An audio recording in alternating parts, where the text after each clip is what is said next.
podcast is part of the Sports Social Podcast Network.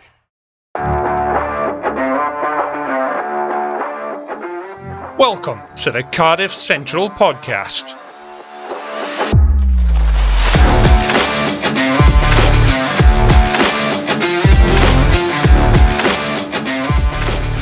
Hello and welcome to another episode of the Cardiff Central Podcast. I'm just mind blanked on the actual title, which is a good start. As always, I'm Harley, although about only 50% of my brain is working. So hopefully the other two are going to be picking up the slack. So as always, I'm joined by Dan and Kazaraza, as he was on the Zoom call before he changed his title.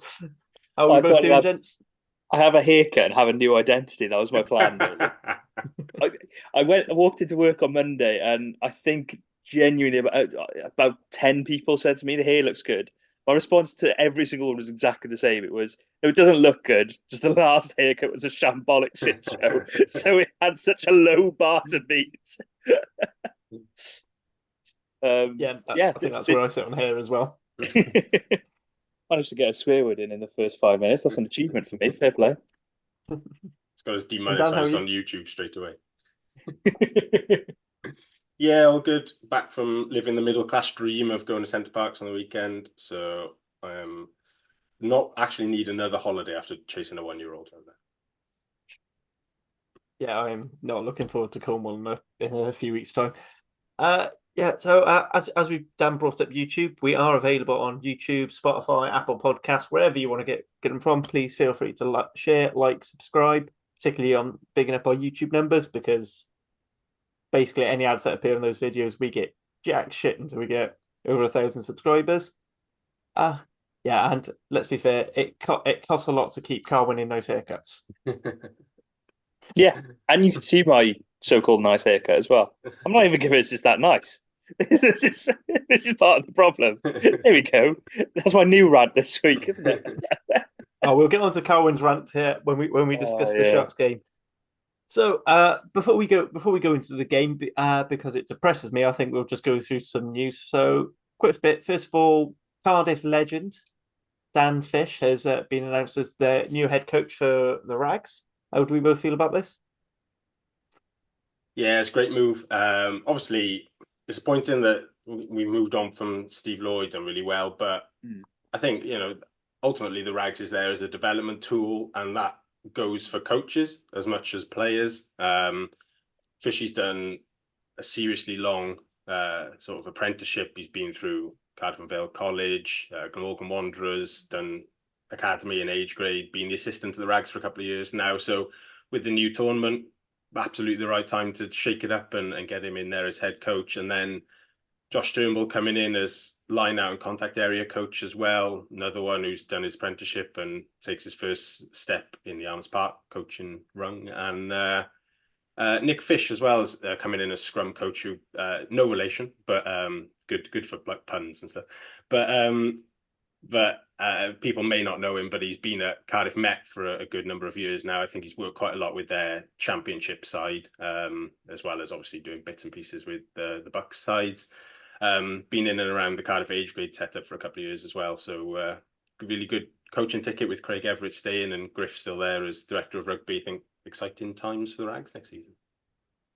Yeah, you say about puns. I'm still trying to work out the best one for like two fishes or something like that. There's got to be a really good one. So there we go. There's our call out, I think, this week.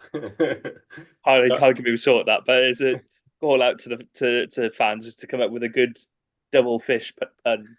I was thinking about it earlier, but couldn't think of one off the top of my head. Yeah, basically to respond to the original question. I think Dan's put it right. Steve did a brilliant job with Cardiff, and I think it can't be overstated how brilliant a job it is. But obviously, if you're going to move on, I think it's really exciting that it's Dan Fish. I think it's an exciting time for him. It seems the right time in his development. Not too early, not too late, because you don't want to catch him when he's immediately going to be jumping up to a regional role, but also you want to catch him when he's had a bit of time to know what to do, where to be, and the ins and outs of coaching. So I think he's at the right time, and hopefully he can maybe a successful time in what's going to be an interesting next couple of years with the EDC. Yeah, absolutely. We wish both Steve Law and Fishy all the best. With everything that's coming up in the future. Then couple more bits of signing news. So bit of attention. Rory Thornton's re-signed, much to the dismay of one of my co-hosts on Rap, 7 Story Rory, more the nickname than the player. He seems to dislike. He's signed on for another period of time because we never get told these contracts. It's presumably 2 years. I don't, it's nothing to suggest otherwise. Good signing.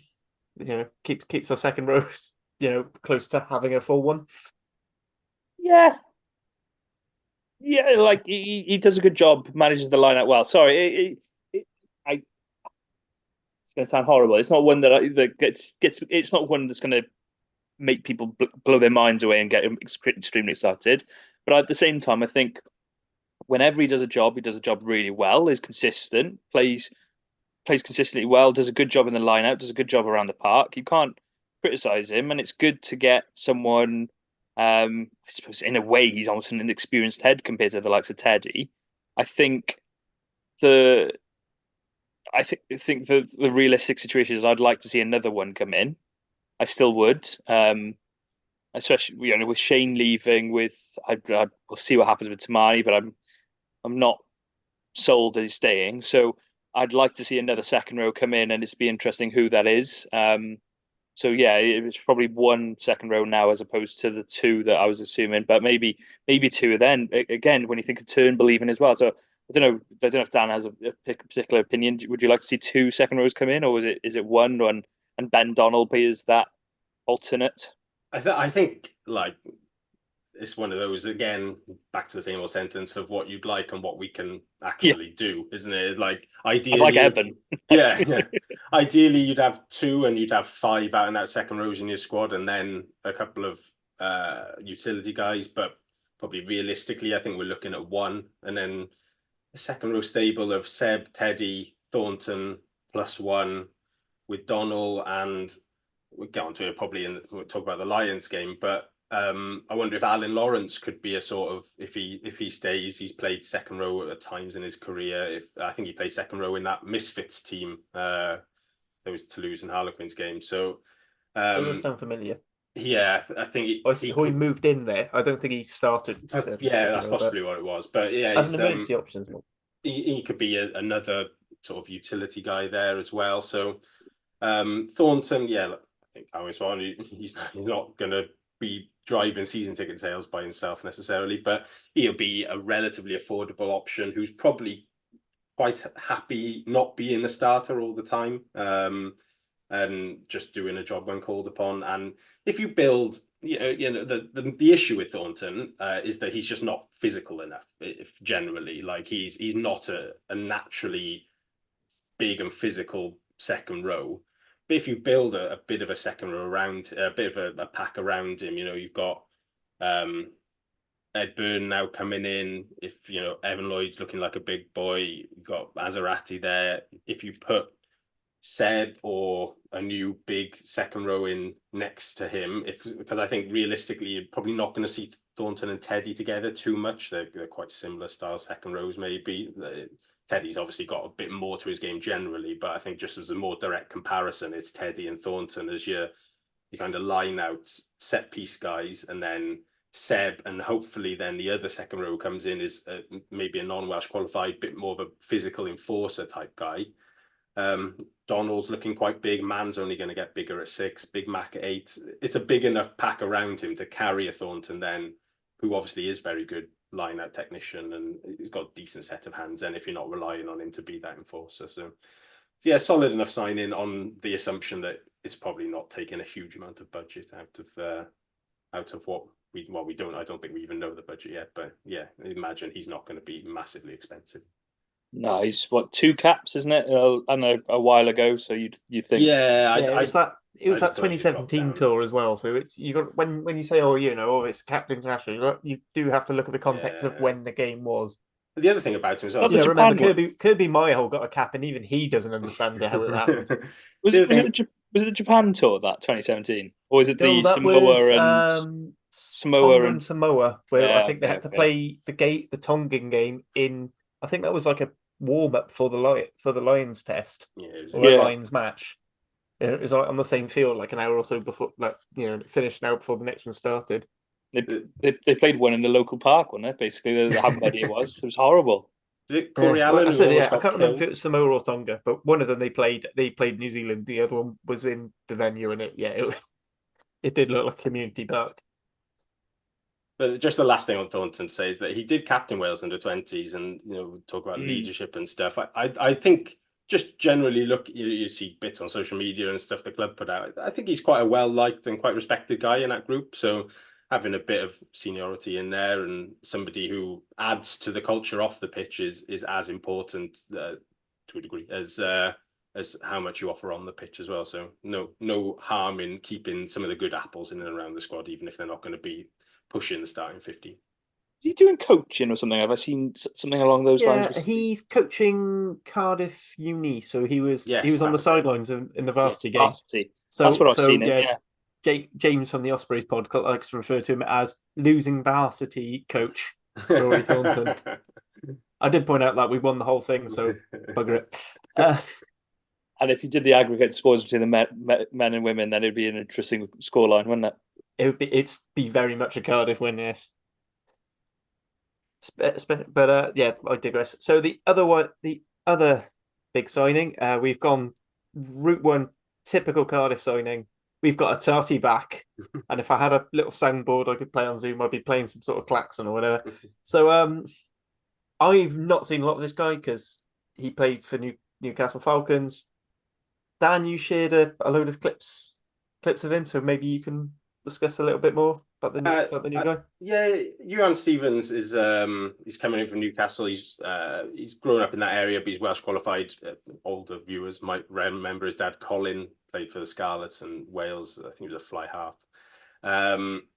But yeah, he's obviously grown up in the north of England. He's come through the Leeds Rhinos Rugby League Academy initially before switching to Union. He's only 22. He's played 25 games for Newcastle, scored 11 tries, which is a pretty decent record. I think just going back to what Chocky said on the pod when he came on the other week about how he wants his sort of back line to look, with one slightly more physical winger, which is Josh Adams in his book, or a Gabe Hamer-Webb, as we saw on the weekend, a bit more of a unit. And then the other side is a bit more of a quicker winger. And Stevens is definitely in that category. He's can't be sort of more than 5'8", 5'9", very low center of gravity. With the rugby league background, brings really good footwork, good finishing. He's absolutely rapid. I'd be interested in a race between him and Cabango at some point, because I'd possibly put a sneaky fiver on Stevens being slightly quicker than Cabango, if anything, certainly over the first 5 yards. Bit of work to do defensively, positionally, as you might expect for an ex-rugby league guy. That backfield coverage is slightly different. It's a lot of coming up quickly on the edge in rugby league versus sort of drifting a bit more in Union when you're on the wing. But yeah, still young, plenty of time to learn. Will be having come away from Newcastle, where obviously it's been quite tough up there the last couple of years. Wouldn't have thought he'd have cost that much out of the budget either, to be honest. So seems like a pretty handy pickup, assuming that's the last backs business we do now, because we need some forwards now. I mean, there's one area we probably could do with the backs. We could probably do with another 13. Yeah, or 12, 13, but maybe a 9 as well. But mainly, I just the next one just to be a forward, just to keep everybody relaxed, I think. Yeah. Forward, preferably second row, because I think second row or a 7 second row, but not like how Rob Baxter uses Chinza. That infuriates me to no end. Yeah, and as I said, 22, young lad, so it's good chance to try and mold him into the play we want. So yeah, sure. There is one big issue with him though, based on the photo that was in his signing announcement. He needs to sort that lid out, because fuck me, that's terrible. Must have been a bet. Must have lost. It's either a bet or a fine. I was going to say the roll of the pudding dice. bowl and blonde. Blonde highlights. It's just it's awful.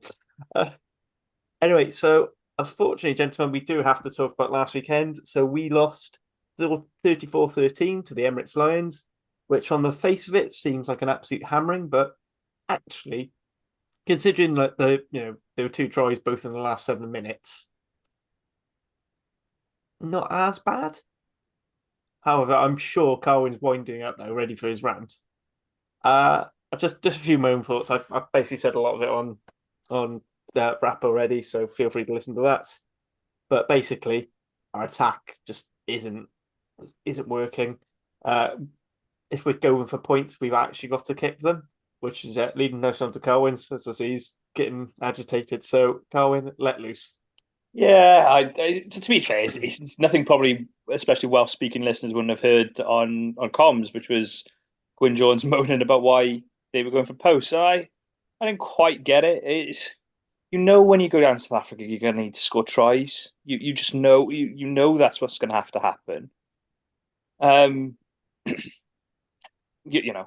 You've mentioned several times that De Beer isn't the most reliable kicker. It's not like you've got Halfpenny who's just going to keep churning them out, or a Neil Jenkins who's going to keep churning them out. You can score 30 points with penalties, but it's just it was the moments when they decided to go for posts were odd. I thought the momentum seemed to be with them. Why not go for touch? I had a slight worry at one point. Was it a lack of faith in Evan Lloyd's line out and the line out drill? And that would worry me if that was the thought process, because I don't think he was missing many, and it wasn't like they were 0 for 7 at that point, and therefore the lineup was an absolute catastrophe. It wasn't like it was some other teams we've seen this season. So I really didn't back the decision making. I thought that going for posts at the times they were doing was poor decision making. It should have been going for touch. And to be honest, I felt when you get those opportunities in South Africa, you have to take them. And if you don't, it comes to bite you in the backside. And it did, because Lions are too good a side not to score tries, and they duly did that in the second half. And it's not so much a rant, just a frustration of it seemed obviously the wrong decision, especially when 2 were missed, to still keep going down that route. But hey ho, I'm sure there was a reason behind it. Maybe it was a tactical plan before the game, but I thought decision makers on the pitch should have changed that tactical plan. Dan, do you want to hop in for? Yeah, I don't. On a general level, I don't mind posts as an option. I don't think we've actually done it enough this season, generally, just in terms of keeping the scoreboard ticking over and keeping us in games. But I mean, Carwyn's spot on in that. Not in South Africa, number one, and 2, not when your kickers faltering. What I don't quite understand. Just another thing to add to the list of things to understand is why don't we turn to Ben Thomas when De Beer's not on it off the tee? Because he's not a dreadful goal kicker, De Beer, but he just is very up and down with it. Some games, absolutely no problem at all. He nails the first. When he gets a bit of confidence, he goes from there. He'll kick at 95 to 100%. But then on a game like Saturday, we've seen it a couple of times where he misses 1 or 2, and it just knocks him, and then he's down at sort of 60, 70%. And at that point, then I don't understand why either he or Ben Thomas or one of the leaders on the pitch, as it was Ben Thomas himself actually on Saturday, but isn't saying, right, we're switching out then and Ben's going to take over. You saw like in South Africa do it in the World Cup when Libbok wasn't kicking very well, and so Faf takes over, whoever it was. But so, if the world champion Springboks can do it, then I'm sure Cardiff can. It's not a slight on that player. I think it was Libbok and Siya Kolisi who said afterwards, like, it's the team that steps up when others can't, and De Beer was actually pretty good ball in hand on Saturday, so you wouldn't have hooked him.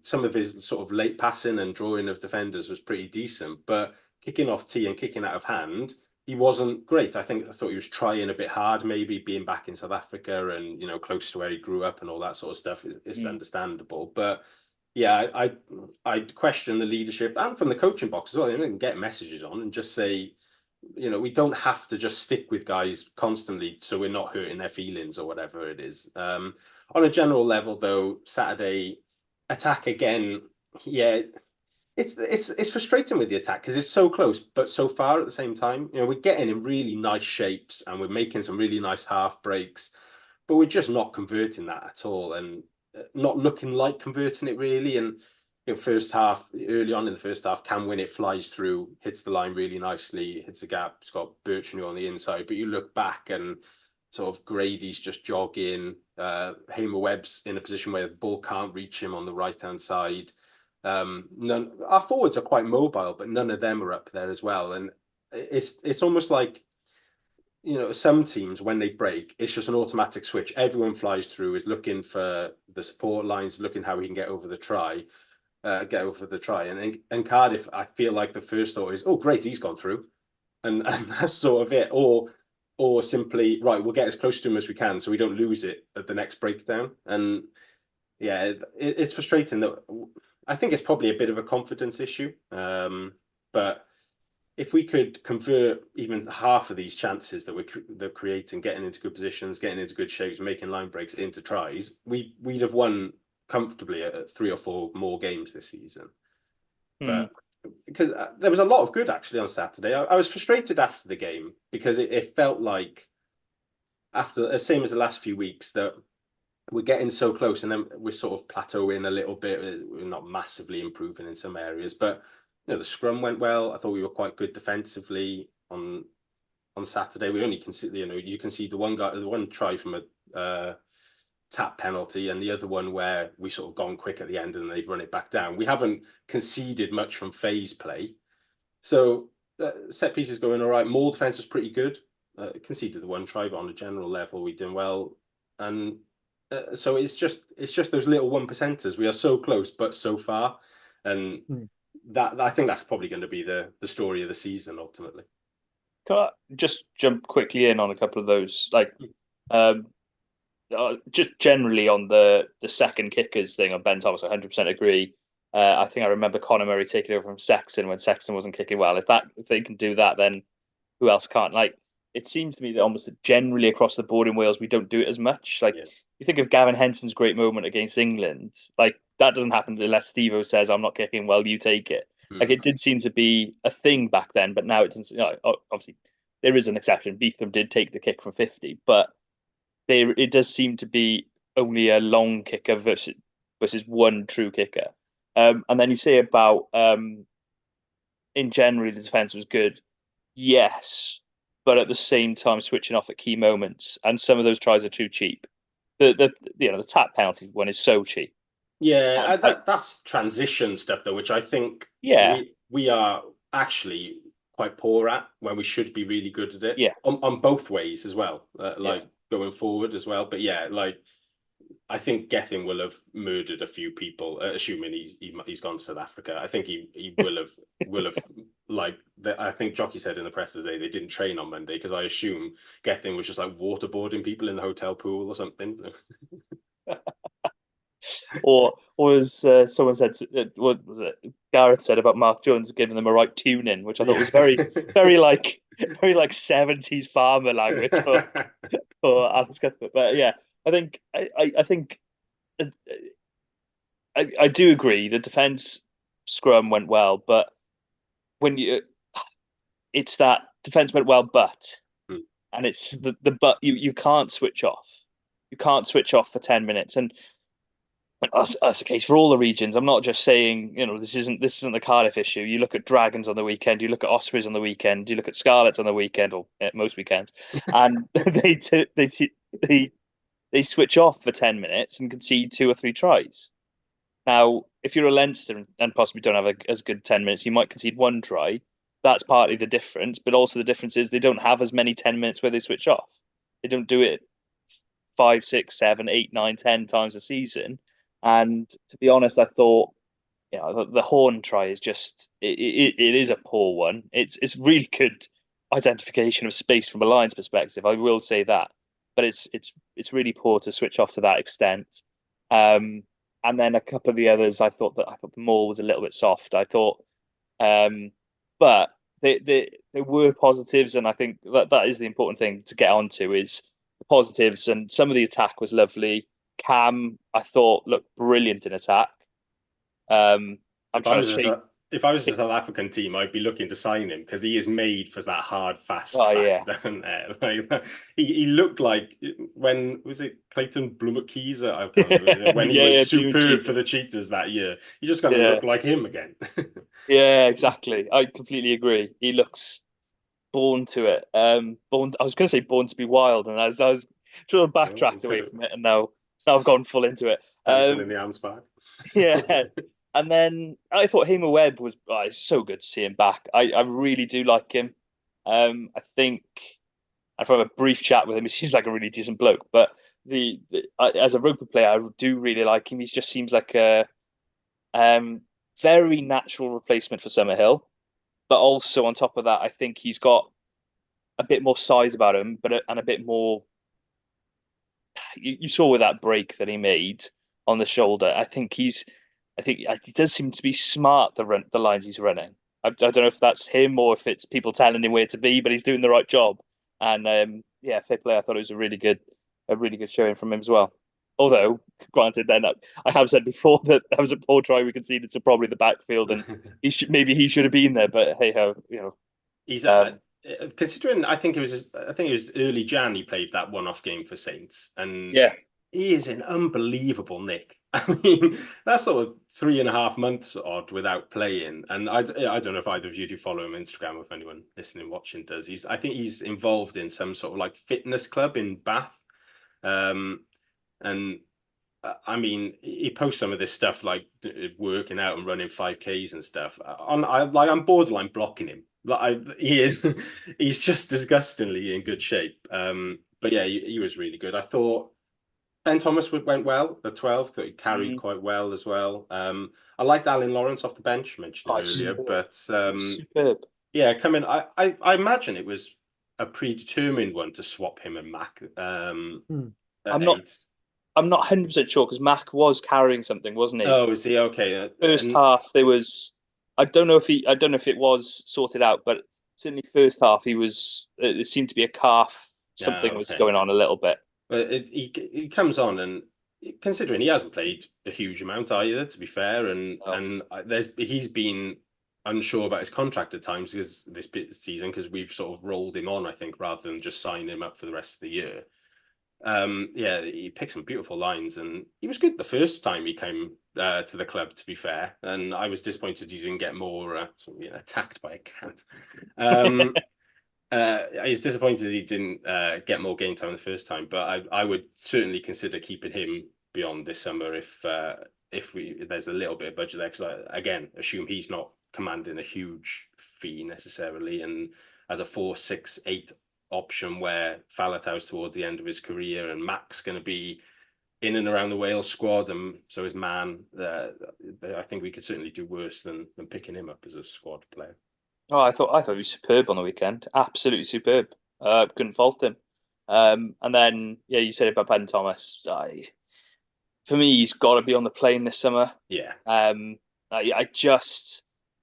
really hope. And one thing I will say is that combination between the two of them, him and De Beer, is clearly beginning to become so good and so instinctive now.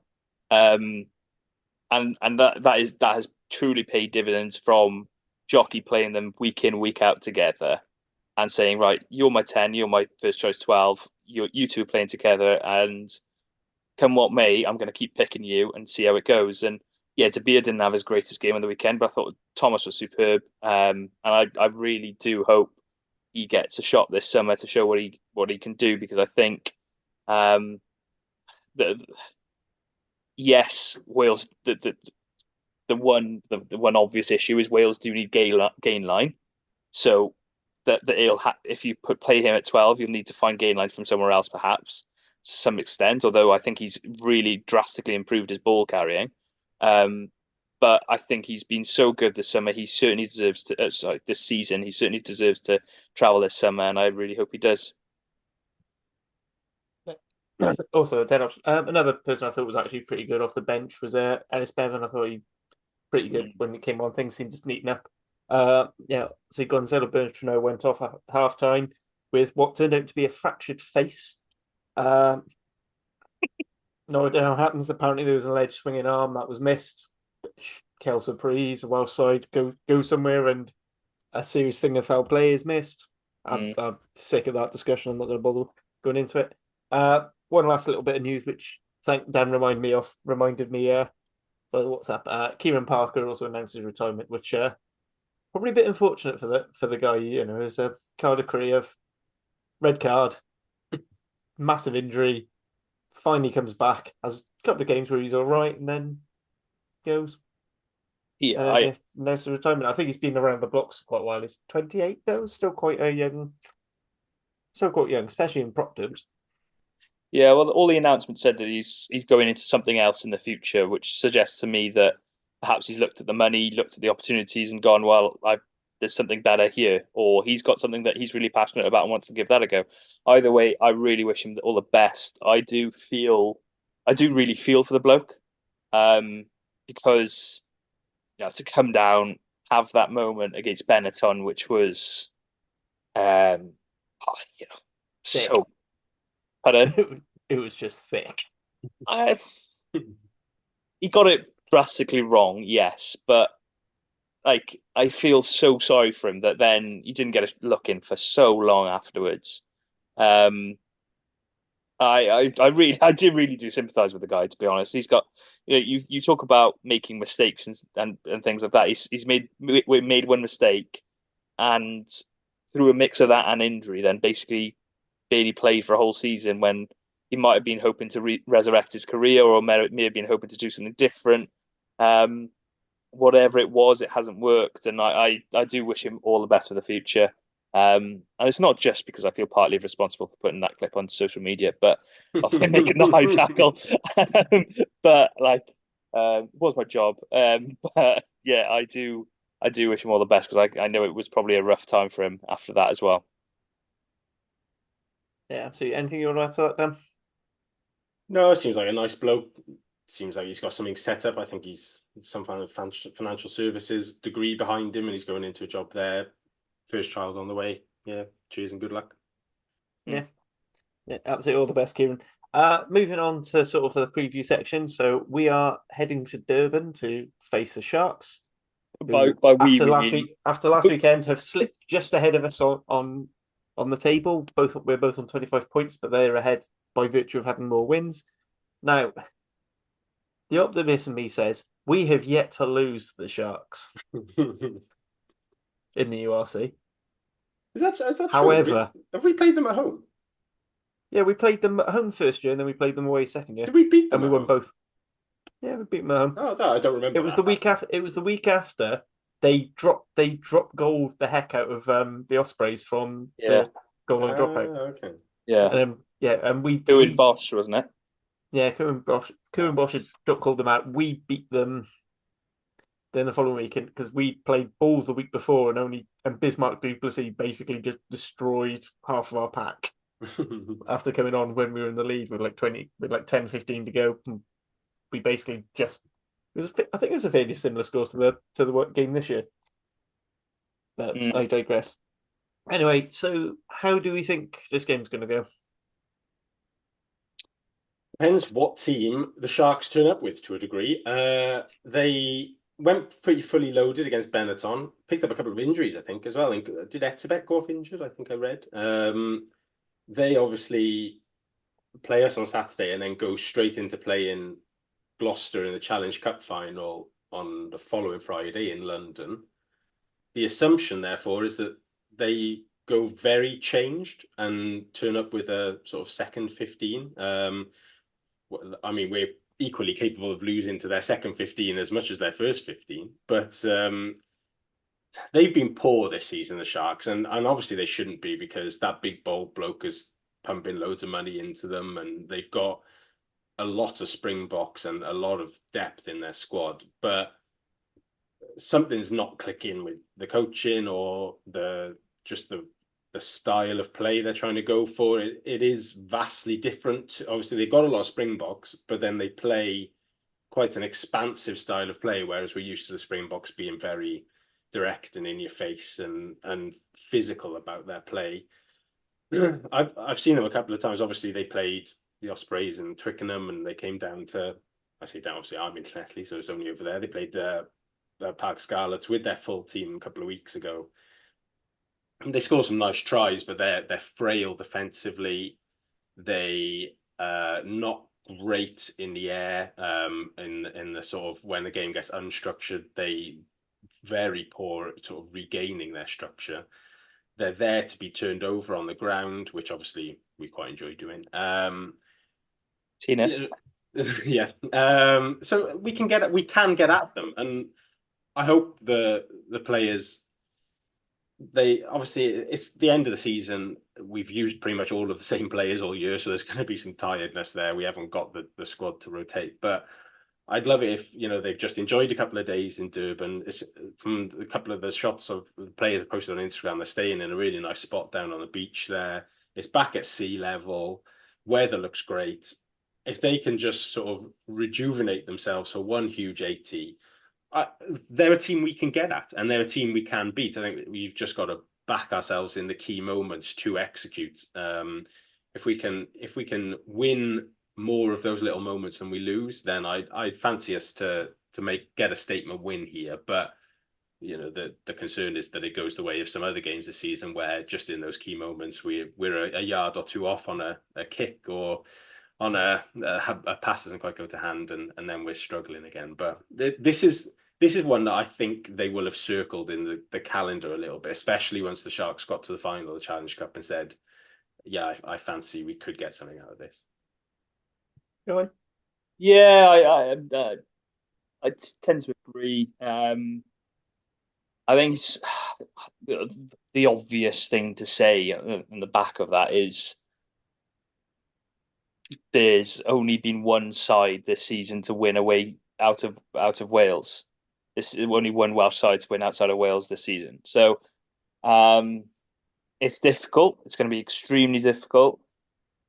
Do I see Sharks resting a few? Yes. Do I think that's necessarily a bad thing? I'm not 100% sure, because, like Dan said, at the moment, Sharks appear to be like a team of superstars thrown together that haven't really played together. And structurally, they are so flimsy, as Dan said. I watched them on the weekend. Honestly, it's Scarlets had their 10 minutes where they switched off, and that's when Sharks capitalised. A couple of weeks ago, I should say. But at the same time, Sharks are not a great side by any stretch. I don't know why. I say it's a side that seems to be cobbled together. These guys have played together week in, week out for several years. You're talking about some of the best players, frankly, some of the best players in South African history and world history in the case of Eben as well. But you then look at certain areas of their game. It's just that the scrum isn't as dominant as you think it would be. The line-out seems okay, but not as strong as you'd expect it to be with the strength of players they've got. Then you've got a back line which, for some reason, Am and Mapimpi are playing as if they've never played together before. You're talking about guys a guy who was having a no-look pass to win a World Cup a few years ago, and it's like it just seems to be not quite cohesive. And you're comparing that to a Cardiff side that have been cohesive. That's something you certainly couldn't criticise. Is the cohesion at Cardiff has been very good. The game plans at Cardiff have been quite clear generally. There's obviously been a plan there. So I'd like to think that Cardiff can get a result and get a scalp out there. The difficulty is at the back end of a horrifically long season it now is for lots of these players, being out in South Africa after a tough loss the week before is going to be really difficult. And I think I want to back them, but I'm not sure. I think it could be close though, and I'm probably going to say Cardiff lose by 3, and there we go. We're back to the same old narrative. But I just don't see it quite happening. Yeah, I think before we go into, I probably lean towards you going, especially because I thought they looked knackered before they kicked off against the Lions. So God knows what it's going to look like with the Sharks. Should we just for funsies, even though we almost all invariably get it wrong? I mean, we'll get 2 correct at least. Should we go through the team we think will play, as opposed to a team we'd like to play? Because otherwise, I'd be putting a lot of sharks on our team. And Kidwelly under 7s for the Sharks or something. No offense to Kidwelly under 7s, of course. What's wrong with Kidwelly under 7s? Yeah, start off. I just don't think they've got the same development. I think Domachowski and Azarati could tune them in the scrum quite easily, because I don't think they'll have started learning scrums yet. That would be GVH, wouldn't it? Let's be honest. Yeah. So it would certainly be less of a challenge than going up against Oxenche and was it Thomas de Toit, isn't it there? Right. So speaking of front row, shall we go with who do we think is going to be a front row? Do you think it'll be the finishing front row start this time? Or would we go back to the start because they came off quite early? I think you might go like super strong and from the start. There's obviously last week there was a selection with the altitude in mind and picking players for that. I could see him returning to the front row this weekend. Yeah, Domachowski, Belcher, Azza. Yeah, I agree. Yeah, sounds good to me. Carry off the bench actually could be quite impactful as well. Yeah. Good to see Litterick back last weekend as well. Just to add, I thought he looked quite good as well. So, should we pencil him and Litterick, Carey and Litterick in as our bench props? Yeah. And then I just wonder if you might go back to alternating the backup hookers then and slot Daniel in ahead of Lloyd potentially. Yeah. Any recourse on that one, Cohen? No, that sounds fine. Yeah. Second row, Teddy didn't travel, I believe, so we're going to go Thornton and Seb again. For me, because Mann is out there, I'd wonder whether he goes a bit more physical this weekend and goes Seb Donnell and puts Donnell back into lock and brings Mann back at 6, and then Thornton. But I thought it went all right last week. But I think Mann probably comes back into that starting 15, having gone out there and judging by the training images, is training fully this week. So it's just I think Seb almost certainly starts then, and there's a Donnell v Thornton then. I don't know, no strong feelings either way, but I just wonder if you might go a bit more all out physical up front for this one and bring Donnell in. John? Yeah, sounds good. I quite like the sound of Seb Donnell, by the way. Seb Donnell sounds like a like a legendary Irish/Scottish player, doesn't it? Of the past. He sort of sounds like he could also be in Westlife as well or something. Yeah. Should we check Thornton? Are we going to? I say check. Are we going to put Thornton on the bench for that then as well? Yeah, I think it's going to have to be. I don't think we've got anyone else. So I'm doing subs. I'm going to do subs at the same time just because it's easier. So back row, I think if Donnell's starting a second row, man to 6. Both of them at 7 again, because I don't know who else. No, there is no other 7s. And then do we reward Lawrence for the performance and give him another? I reckon it'll be Big Mac. Yeah, I think it looks like Mac's trained fully this week as well, judging by the images and stuff. So I think he'll stick with Mac. Yeah. But then it'll have to be Lawrence off the bench, because I don't think there's another back rower out there then. I was going to say, do we have any more forwards out there? Shane Lewis Hughes is out there as well, isn't he? But because I'd be tempted when we get onto the next bit to perhaps maybe just go for the 6-2 and just throw everyone in there. Put 6 to it. Obviously, actually might. It depends what. Because we'll discuss now. I guess we'll come on to 9. So halfbacks, it's got to be Ellis Bevan at 9 because there is literally no one else. And then Tina Stabir covering 9 at 10. Yeah. I guess. Yeah.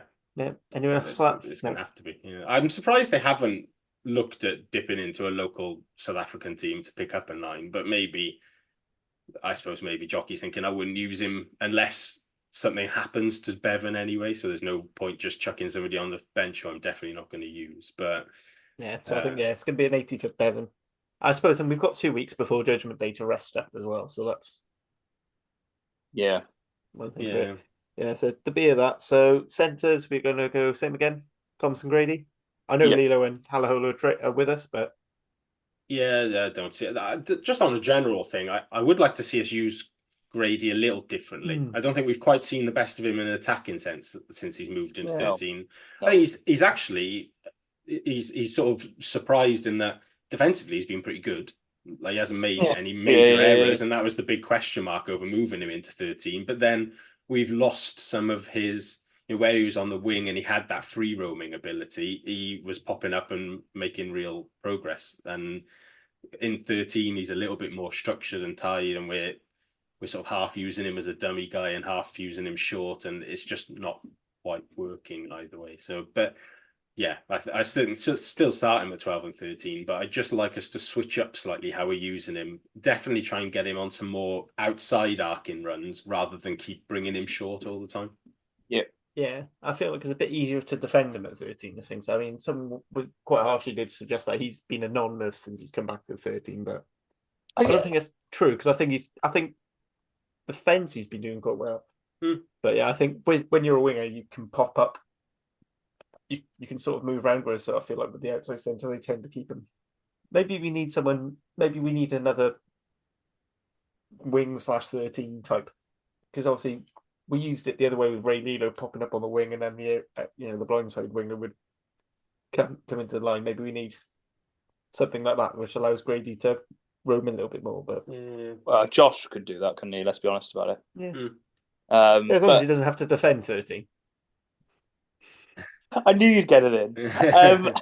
It's the interesting thing with Grady. You say I think that he's easier to defend at 13. He's only as easy to defend as you make it. Yeah, I think that's more the point, and I agree with Dan's point that it reminds me a bit of what Wales are doing with George in the Six Nations, using him as a dummy runner and not quite using him to when he's got that fit. When you're physically as blessed as these guys are, you want to give them the ball, and it's not. It's not maybe Wales of 2008 were of giving it to Shane and hope for the best, but it has to be a little bit of, right, who's our best ball carrier? Just give him the ball early, and then, okay, a couple of phases later, let's give it to him on an outside arc channel. Let's let him run at a loose forward or a front five forward, ideally, or even a 10 or a 9 or whoever you can. He can run over a 10 or a 9. He can run round a 10 or a 9. He can run round a forward. He can run through plenty of players. So you want to get him on that one-on-one situation, and that's why he was so explosive on the wing. That's why he's so dangerous on the wing. We'll find a way of getting enough ball carriers around him that's a situation. I think when you have one of your centres acting as your primary playmaker and De Beer out the back, you are sort of limited in that because you're not doing a pass from 10 where you've got two options running. So therefore the centres have to make a singular decision. So, I think about like times where you had Parks and Foxy where you had both running at the same time, or North and Foxy probably more applicable, and people had to make a decision. Who are you tackling? Well, that's what you want with Grady. And I think Ben Thomas has improved his ball carrying enough that you could look at it and think, oh shit, I've got to try and make a decision between tackling Ben and Grady. Probably means then you give more ball to Ben, which then he carries probably makes a few busts. But I think that's maybe about altering the style and trying to find different ways of breaking down rather than the constant out the back. Then it's De Beer versus Grady as you're deciding between those two, which is a probably easier decision to make. Yeah, 100%. Yeah, right. Back three then. So do we go same again, or do we bring a couple of changes in? So maybe like a Josh Adams a fit, or do we bring Beetham in just because then we do have that long range boot option? I'd be surprised if Beetham doesn't start. I don't know why, but it seemed. I don't know. I think Cam's been brilliant, and that's not me saying Cam should be dropped, but it's more. It seems whenever we get these blocks of 2 games, it tends to be a rotation, or has been in the past. Maybe not so much recently, but I think there's a good chance that you could see Beetham start. But then again, when we come to talk about the bench, Beetham's versatility is so useful for the bench that you maybe don't want him to start. I don't know if either of you got a different opinion on that.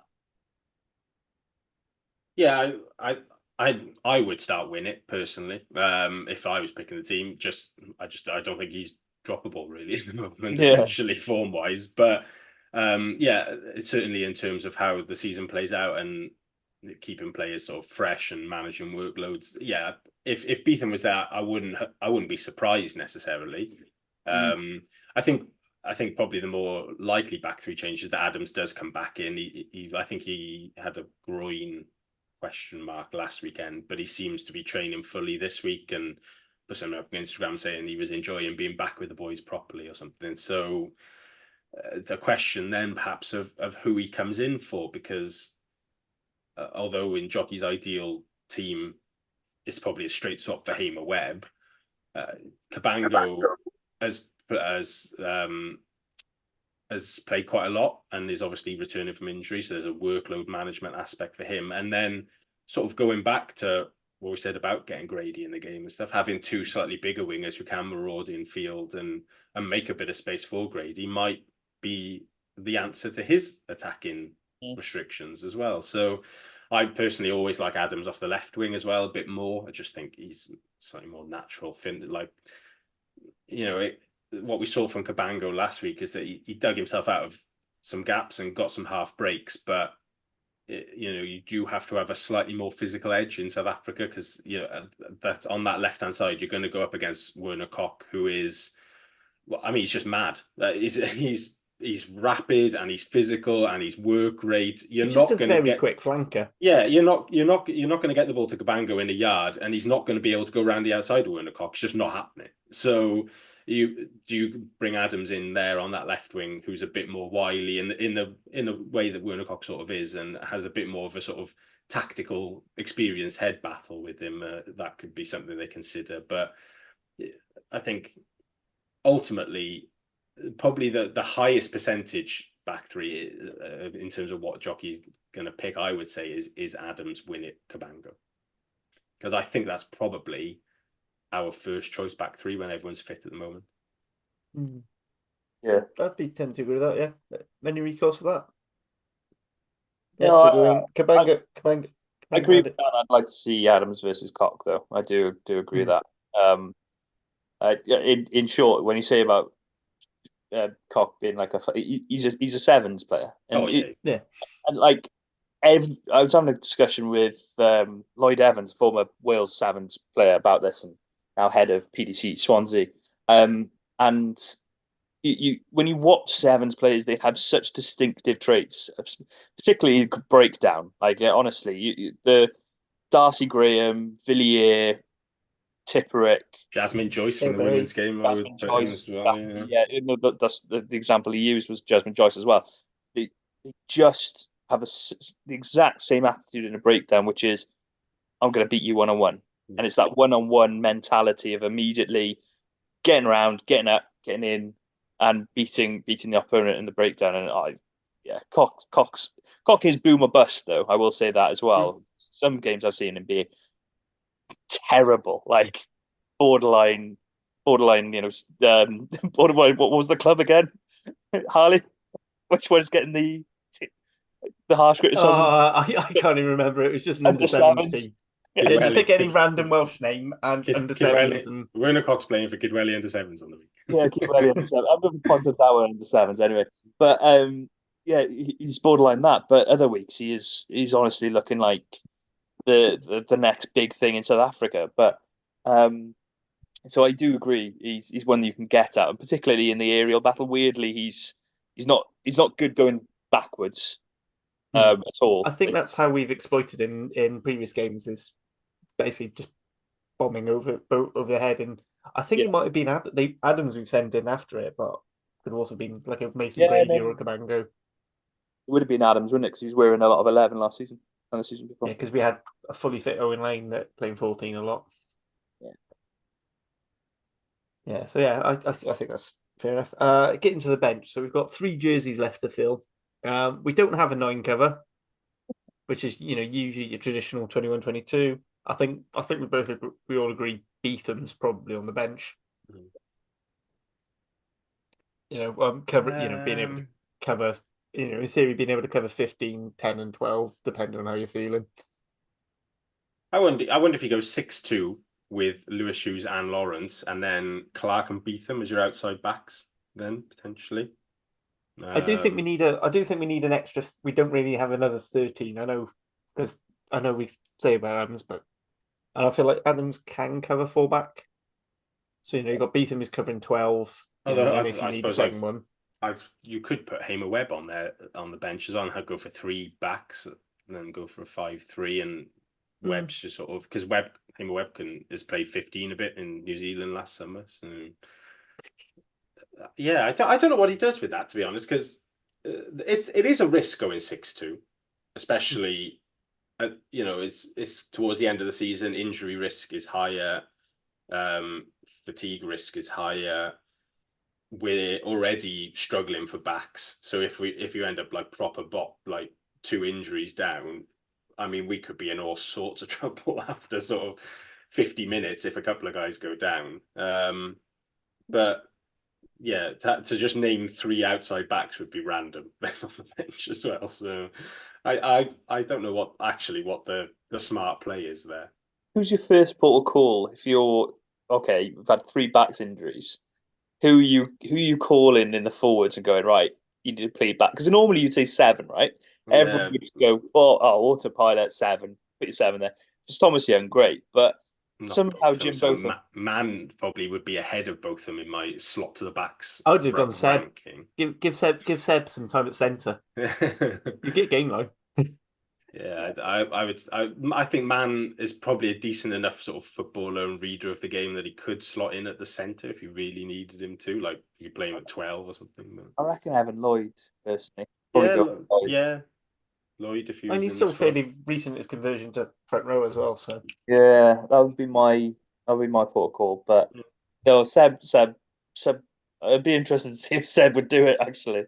Obviously, I've got plenty of memories of seeing Seb playing in the 13 jersey, but back then everyone else was slower around him, and it literally was under 7s probably. Well, under 12s maybe, but yeah. So yeah, it'd be interesting to see if he would do it. But I think I want to say 6-2, but it does leave you open, doesn't it? I feel like we're already in that position though, because the one position I'm most worried about would be 9, and we ain't got no one anyway. Heck, we can go 7-1 for like it. The problem is we don't have enough forwards. I think you'd have Daniel and Lloyd on the bench. Let's be fair, like he's not changing. Even if Bevan has a stinker, he's staying on for 80. Like there's no, he's not gonna go as long as he's fit. I think De Beer probably plays 80 as well, unless even if he has a stinker, they probably stick with him. Thomas probably stays on for the majority of the game at 12, so it would just be about changing them outside back. So he could get away with just 2 outside backs on the bench of. Yeah, I think I quite like the sound of Beetham and Clark. I mean, Jockey seems to quite like Max Clark, and to be honest, I think he's been, I wouldn't say fantastic signing for us this season, but whenever he's been called upon, he's done the job. Yeah. And then you could always push Mason out the last 20. Yeah, they're all, as they like to say back in the sort of 80s, 90s, good footballers, aren't they? Beetham and Max Clark.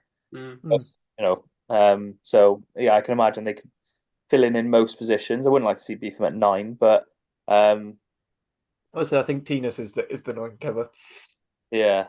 But I would, just to make a general point about our use of the 9 as well, which I noticed the Lions were doing a bit last week, is that we got turned over quite a lot in the first half by being counter-rucked because we were waiting for the 9 to get there. Oh, just somebody else play the ball. It doesn't have to be the 9 who plays the ball. Ellis Jenkins is the goat at it. The ball's there, I'll just play it. Because we just get this moving. He's a former 9. Yeah, you don't have to. Right, I can see Bertrand or Bevan. They're on the way. Don't worry about it. We'll just wait for them to get it. No, just move the ball, and then they're even quicker to the next phase. Then just something that was annoying me on the weekend. I think it was 3 times we got counter-rucked in the first half because we were just waiting for the 9 to turn up. It's not a criticism of the 9 because it's got to cover quite a long way. We play quite expansively as well. Like we do go touchline to touchline a lot. So it doesn't matter if you drop it. Somebody else plays, and then Bevan and Birchenu and Thomas was always really good at it, are popping up in the attacking line then as well and making stuff happen, being an extra body in there. So, I mean, DuPont's the king of it as well. He wears 9, but he just plays wherever he wants, really. You know, the amount when you watch Toulouse play is Speaking of sevens and breakdown, 80% of the time that only he services the breakdown. 20% it's somebody else. Yeah, I honestly, this is preaching to the converted here. Like, it's one of my. I've actually been banned from saying it when I'm watching TV with my rugby games with my girlfriend. Is anyone can play 9? I say it was like my catchphrase in the Six Nations, catchphrase of the season.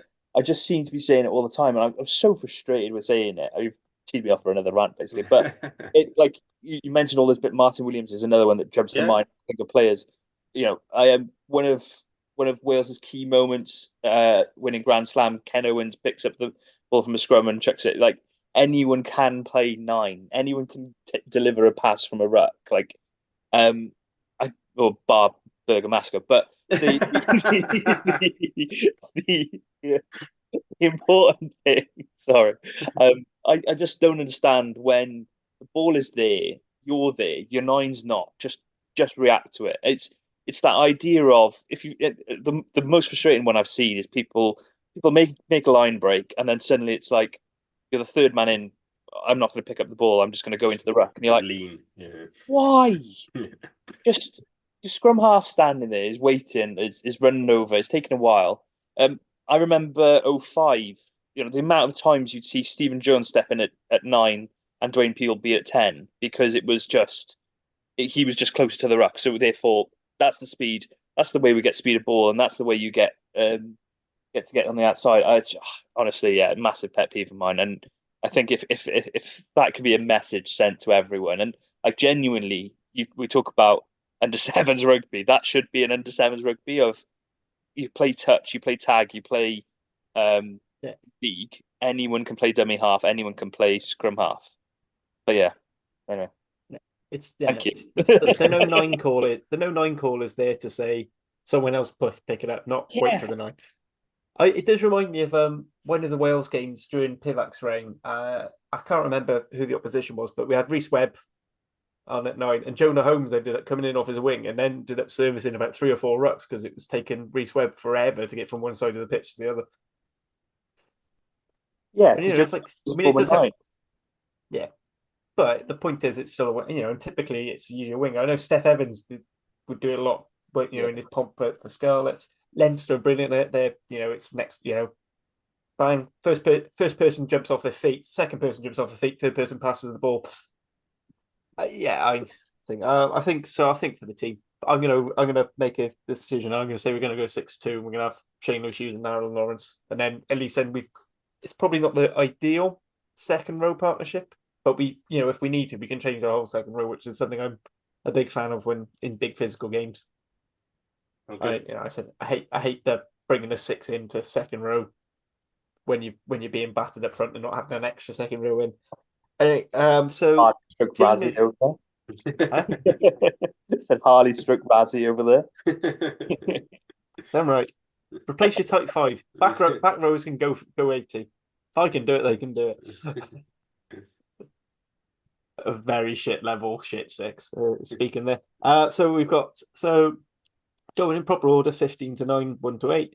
We've got Winnett, Adams, Grady, Ben Thomas, Thea Cabango, Dinas De Beer, Ellis Bevan, then Domachowski, Belcher, Azarati, Ben Donnell, Seb Davis, Alex Mann, James Botham, Matt, and Big Mac. And on the bench we're going for Evan Daniel, Rhys Carey, Rhys Litterick, so a double Rhys props. Rory Thornton, Shane Hughes, Alan Norris, and then Beetham and Max Clark covering basically covering everything from 12 out. Sound about right? Anything we want to change? Well, just listening to that starting 15 out loud, it's probably 4 players off our strongest 15 at the moment. I'd say was it? I think probably Teddy, Thomas Young, Faletau. Faletau. Yeah, Faletau anyway. Teddy, Young, Faletau, and I would say fit Bertrand, who probably just starts ahead of Bevan at the moment. And Yeah, potentially. or I mean, yeah, fit Thomas starts ahead of both of them. Yeah, As he's still in the squad. I'll say he's still here, but I'm hoping he watched that Gloucester game on the weekend. I thought, might stay actually. But no, he's had a look at it and thought, well, I'm definitely going to be starting now. But that the bench is mixed up, but that's a pretty strong starting 15 if we're somewhere along with that. So. Yeah, I think I'm happy that's about as strong as we can go. Yeah. I said, I mean, I would have liked an actual 9 on the bench. I do believe 9's, unless you've got a winger who can comfortably play 9, it's always nice to have one of them. So just quickly then, predictions. So, Colin, you said Sharks by 3. Sticking with that? Yeah, I'll give you a score. I'll say 24-21 as well. Oh no, hold on. We go for posts. 20... yeah, 21. We can get 21 by going for posts. Yeah, probably. Yeah, go on. Then. Say that. Yeah, Dan. I'm going big. Cardiff by 10. Oof.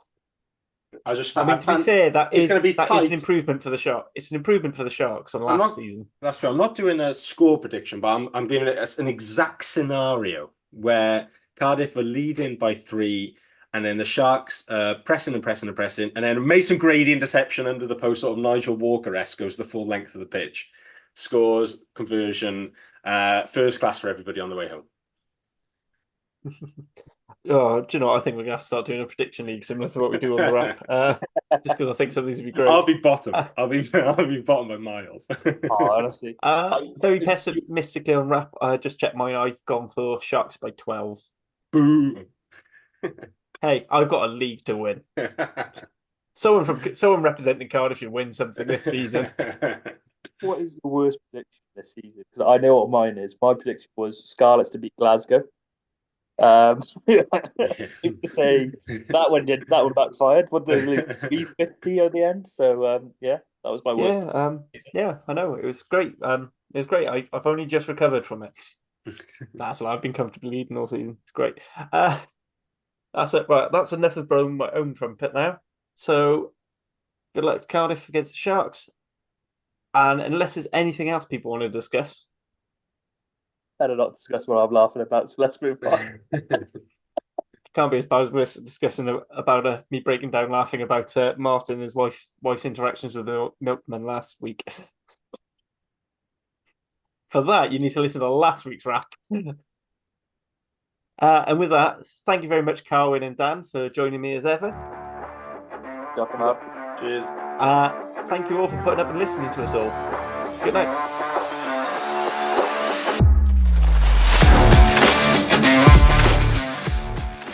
Thank you for listening to the Cardiff Central podcast. We hope you enjoyed the show. Please subscribe, rate and review wherever you listen to us, as it really helps spread the word. You can find us on all the usual social media channels or email us on welshregionalrugbypod@gmail.com. And remember, whatever the question is, rugby is always the answer.